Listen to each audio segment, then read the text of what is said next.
오늘 예수님을 부인하는 종교 지도자들에게 예수님께서 오늘 뭐라고 말씀하시지요? 21절입니다. 다시 이르시되 내가 가리니 너희가 나를 찾다가 너희 죄 가운데에서 죽겠고 내가 가는 곳에는 너희가 오지 못하리라. 이것은 아마 예수님을 믿는 사람들이 들을 수 있는 가장 무서운 말일 것입니다. 너희가 너희 죄 가운데 죽을 것이고 너희는 내가 있는 곳에 오지 못할 것이다. 이것만큼 무서운 이야기가 어디 있겠습니까? 사람은 두 부류가 있는 거 아시죠?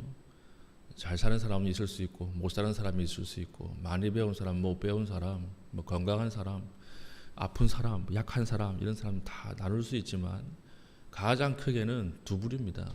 죄 안에서 죽는 사람이 있고요. 주 안에서 죽는 사람이 있어요. 누구나 죽지 않겠습니까? 근데 누구라도 이 두 개 중에 하나는 속해요. 죄 안에서 죽는가, 주 안에서 죽는가. 우리가 큰 병에 걸렸거나 큰 사고를 피하고 나서 살려주셔서 감사합니다. 이런 말을 많이 하죠. 근데 그 살았다라고 하는 말은 무슨 뜻입니까? 육신의 생명을 조금 더 늘렸다는 말이에요. 육신의 생명을 늘렸다는 말이지 살았다는 말은 아니에요. 그럼 진짜 산 것은 무엇입니까? 죄 안에서 죽을 인생이 주 안에서 죽는 인생으로 바뀌는 것, 그것이 진짜 산 것입니다. 노후 대책을 아무리 잘 해놓고 우리가 아무리 뒤에 많은 것을 쌓아놓아도 죄 안에서 죽고 예수 그리스도께 가지 못한다. 그러면 그 인생은 어쩔 수 없는 그 아무것도 아닌 인생이라고 하는 것이 될 수 있는 것입니다. 그러므로 우리는 살아있는 가운데 반드시 판단해야 됩니다. 죄 안에서 죽을 것인가, 주 안에서 죽을 것인가. 이것이 우리의 영혼을 결정하게 된다라고 하는 것이죠. 죄 안에서 죽는 사람의 특징이 무엇입니까? 예수님이 23절, 24절을 통해서 말씀하셨습니다. 보십시오. 예수께서 이르시되 너희는 아래에서 났고, 첫 번째 아래에서 난 거예요. 땅에서 났고 나는 위에서 났으며 너희는 이 세상에 속하였고, 두 번째지요. 이 세상에 속하였다라고 하는 거예요. 나는 이 세상에 속하지 아니하였느니라. 24절 그러므로 내가 너희에게 말하기를 너희 죄 가운데 죽으리라 하였노라. 이 죽을 영혼들, 영생이 없는 영혼들의 특징이 무엇입니까? 첫 번째가 아래에서 났다라고 하는 것이고, 두 번째 이 세상에 속하여 살다가, 세 번째 죄 가운데서 죽는다. 이게 영생이 없는 사람들의 특징이라는 것이죠. 오늘 우리는 어떻습니까? 우리는 어디에 있습니까?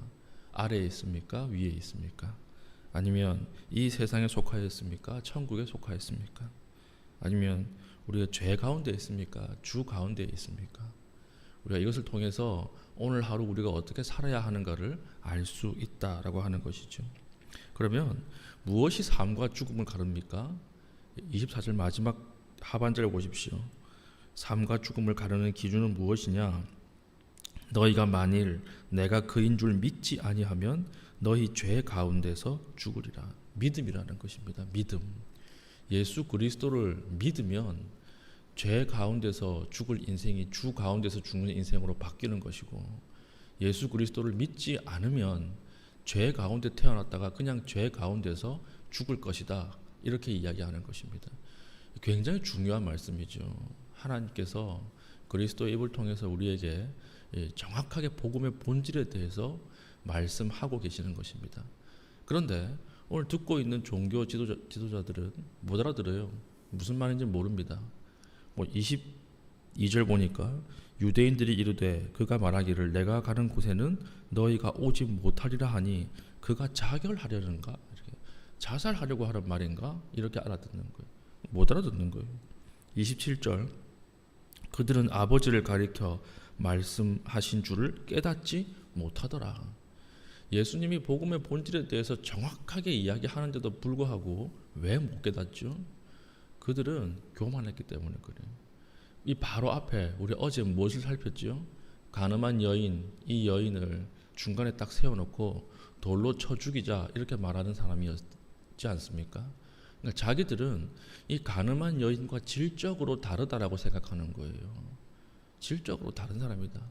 우린 율법에 의해서 돌로 쳐 죽일 수 있는 거룩한 사람이다. 이렇게 생각하는 것입니다.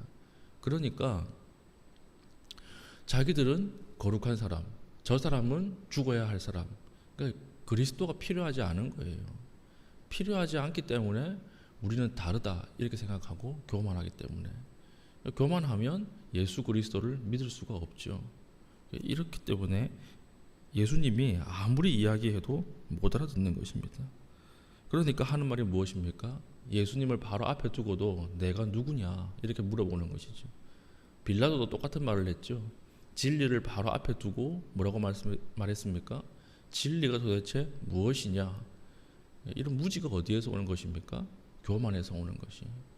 교만에서 오는 것이고, 우리는 훨씬 하나님 앞에 거룩하게 살고 있다라고 하는 자기들의 착각에서부터 온다라고 하는 것입니다.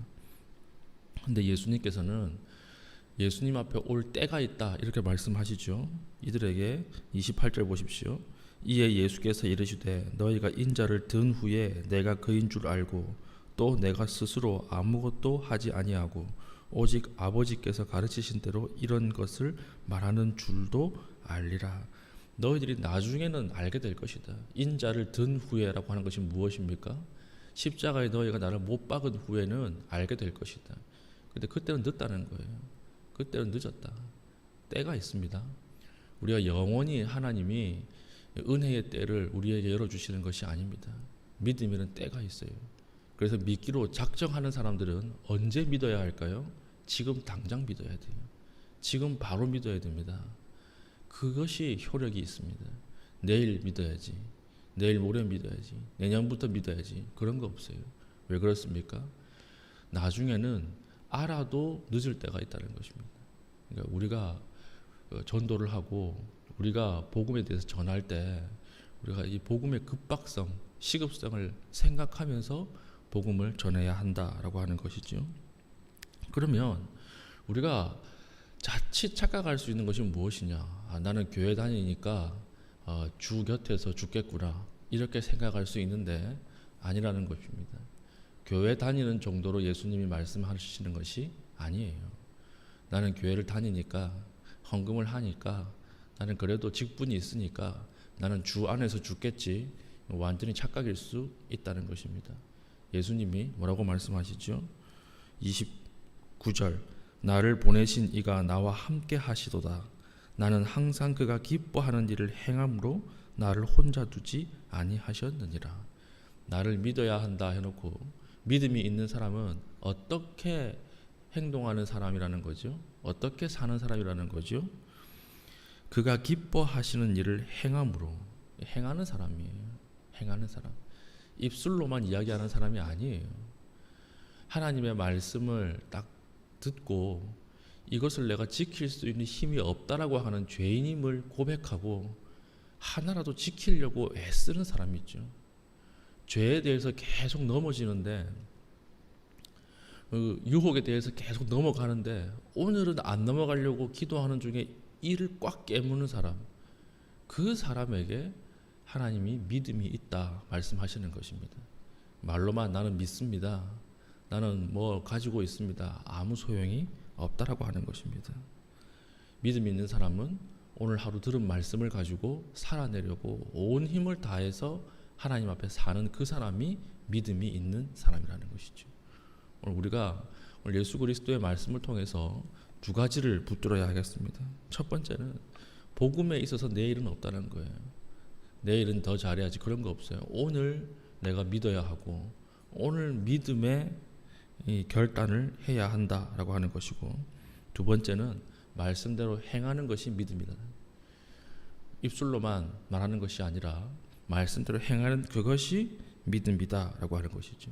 세상이 이해하지 못해도 하나님의 말씀이다 그러면 순종하십시오. 세상이 다 비웃어도 하나님의 말씀이다 그러면 한번 순종해 보십시오. 그럼 하나님께서 칭찬하실 것입니다. 주님이 기뻐하시는 일이면 계속 하십시오. 주님이 기뻐하시는 일이면 헌신하십시오. 그럼 하나님이 기뻐하실 것입니다. 오늘 우리가 이 두 가지를 붙잡고 하나님 앞에 우리 복음을 알지 못하는 사람에게 복음의 긴박성을 가지고 전할 수 있는 하루 되게 하여 주시고, 두 번째, 나도 하나님 앞에 말씀을 붙잡고 행할 수 있는 은혜를 주십시오. 기도할 수 있는 믿음의 신실한 주의 백성 되기를 축원합니다. 아멘. 기도하겠습니다. 기도할 때 하나님, 세상이 이해해주지 않더라도 주께서 기뻐하시는 일에 먼저 순종하게 하여 주시옵소서. 하나님, 복음에 대해서 알지 못하는 주변의 이웃과 가족들이 있습니다. 이들에게 하나님 복음을 전할 수 있는 담대함을 허락하여 주시옵소서. 기도하신 이후에 개인적인 기도의 제목을 가지고 기도하시고 자유롭게 돌아가시겠습니다.